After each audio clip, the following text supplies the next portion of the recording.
ভক্ত দুঃখ প্রভু কভু সহিতে না পারে, ভক্ত লাগি সর্বত্র কৃষ্ণের অবতারে। এবে বুঝি তোমরা আনাইবা কৃষ্ণ চন্দ্র, নবদ্বীপে করাইবা বৈকুণ্ঠ আনন্দ।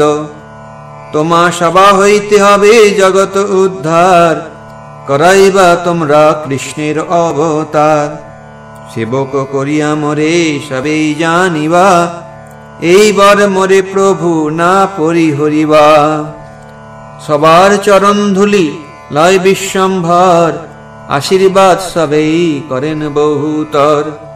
গঙ্গা স্নান করিয়া চলিলা সবে ঘর, প্রভু চলিলেন তবে হাসিয়া অন্তর। আপনে ভক্তের দুঃখ শুনিয়া ঠাকুর, পাষণ্ডীর প্রতি ক্রোধ বাড়িল প্রচুর। সংহারি মূষক বলি করে হুঙ্কার, মুই সেই বলে বারে বার।